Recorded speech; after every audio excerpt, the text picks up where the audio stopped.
Well, some of it was decent. I'm John Renton with my review of AEW Dark. The rest of it was honestly filler, and I still don't even know her. Anyway, let me know your thoughts in the comments. 15 matches, it was a minute longer than last night's Dark Elevation, but there were a couple bright spots. Anyway, we start off with Wardlow versus Baron Black, and I've been impressed with what Baron Black has done in multi-man matches and singles matches, but he tried some stuff to no avail, got hit with the knee in the corner, the knee in the spotlight, and he was knocked out and Wardlow won, to the shock of nobody. So then we have Lee Johnson versus Vari Morales. There was some flippy shit, some good wrestling. Vari Morales has actually impressed me more and more. He does have some good personality and some good skills, and hit a nice dive, did some good stuff, hit a nice super kick early on. And then Lee comes back with a couple clotheslines. And Lee was bleeding, but then, hit the Ushigoroshi. I hope I'm pronouncing that right, and gets a victory 1-2-3. One funny line, though, Excalibur talking about the Falcon Arrow, talking about a move being overused. Nobody kicks out of the Falcon Arrow. That actually is pretty funny. Excalibur at times amuses me on commentary, and then other times, sure, he gets overbearing, but let's be honest, in AEW, all the commentators get a little bit overbearing, because sometimes they're all energized on a bunch of caffeine, or in the case of JR, he's almost half asleep. And Excalibur and Taz do have good chemistry on commentary. And then, I wonder who's next. Abaddon. I love Abaddon. Again, really hope that one of the promotions that, runs in my area will bring her. And if they bring her in for a shot, I'm absolutely doing the meet and greet and just saying, I love her goddamn gimmick. And she is greatly invested in this. And she took on a woman named Hyun. I hope I'm pronouncing that right. And this is a showcase for her. I've actually heard of Hyun, and I would like to see more of her, like to see more of what she can do, but Abaddon just beat her up and got a leg lock DDT 1-2-3, beat her in like 2 minutes. Then Hobbs versus Marco Stunt. This shouldn't have even been a match. Hobbs should have just looked at him. Stunt should have laid down like the dog he is and been pinned. Stunt does not belong in a goddamn wrestling ring. Neither does fucking brother. Seriously, as a father, was he only capable of producing pint-sized children that belonged in Munchkin Land? Anyway, Hobbs beat him. Life goes on, and hopefully without Stunt being in a wrestling company. He can earn money doing other stuff. He just doesn't belong in wrestling. Anyway, Archer versus Kenny Bengal, and Roberts joins commentary, and Archer, well, he chases down Bengal, who tries to leave, and then mauls him, and hits a winding slam in a couple minutes, 1-2-3. Ty Conte versus Charlotte Renegade. And I believe Robin Renegade's sister, if I recall correctly. She's been on some episodes of Dark Elevation and Dark. Charlotte certainly has some attitude and certainly, has some physical charisma. Did a couple good things here, but Ty Conte honestly was going to win this pretty quickly and did with the DD tie. So then we get QT Marshall and Aaron Solo with Nick Camarato at ringside versus Chad Lennox and Zachariah, who were students of Dustin Rhodes' wrestling school. Which, hey, they actually must have gotten some good training because they had a pretty good showing here. Zachariah hitting a hell of a goddamn drop kick. Chad Lennox, he did fine. I think they mostly shined Zachariah here, and he got hit with the cutter and the double foot stomp 1-2-3. I don't care about this QT faction. QT can work, he can do the moves, but I don't really find him interesting because he's just kind of there. And this feud will never goddamn die between the Factory and the Nightmare Factory and whatever.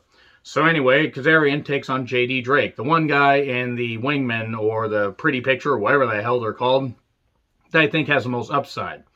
And J.D. Drake had all the cronies with him, and they got kicked out after a minute. And Kazarian gave Drake quite a bit here, and there was some good action. Drake actually can move. He can move really well. He had better gear here, and what it comes down to is, can people do moves? He's been wearing jeans, and it doesn't seem like he can do the moves that well, even because it's really hard to wrestle in jeans. They don't exactly bend well. He did a nice running boot. He did some good stuff, and then eventually got locked in the crossface chicken wing, and Kazarian got the victory.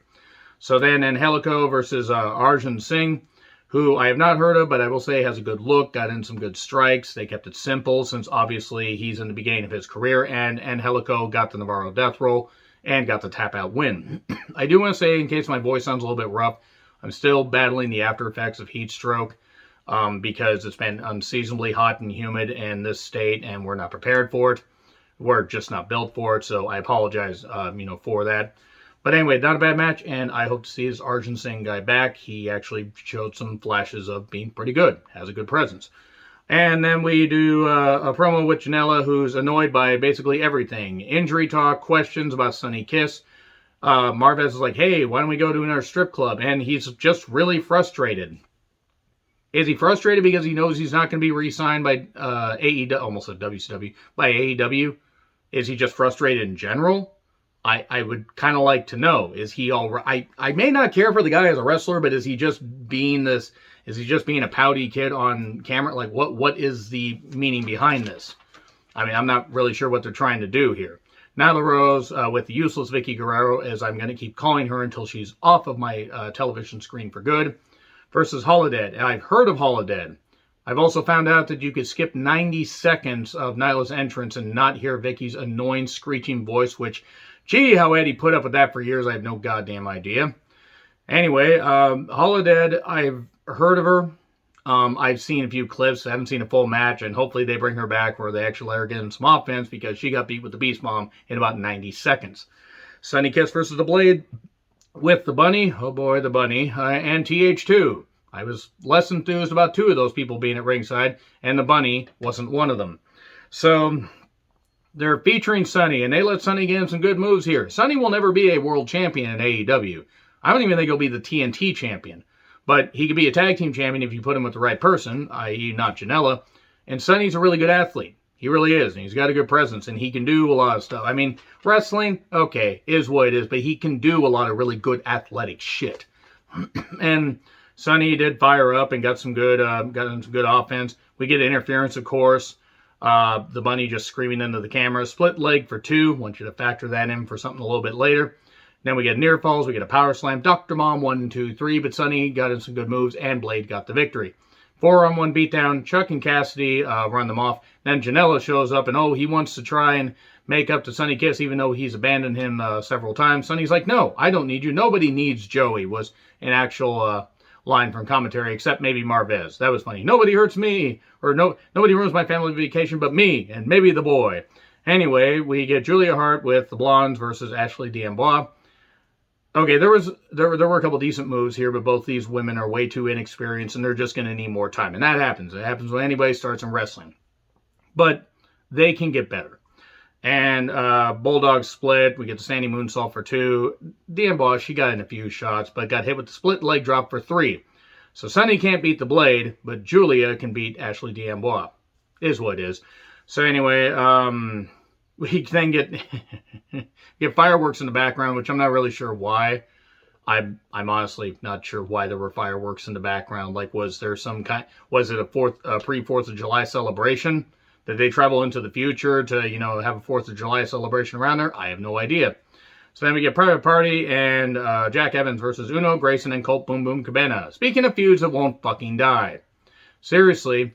Private Party have not meant anything for about a goddamn year. And turning them heel wasn't the worst thing, but just aligning them with Matt Hardy, who isn't interesting, is not going to help.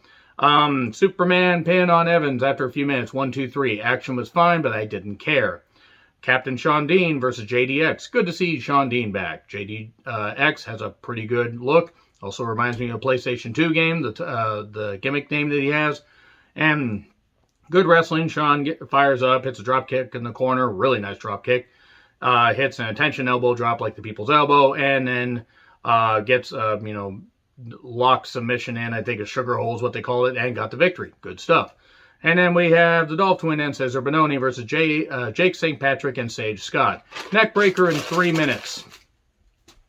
I mean, I'm not even upset. I just, that was the main event? Really? Should have had Sunny and the Blade in the main event, since that was honestly the best match of the show. Anyway, agree, disagree with what I said. Like, share, subscribe, Twitter handle in the description. I'm John Ritlin. I'll see you soon.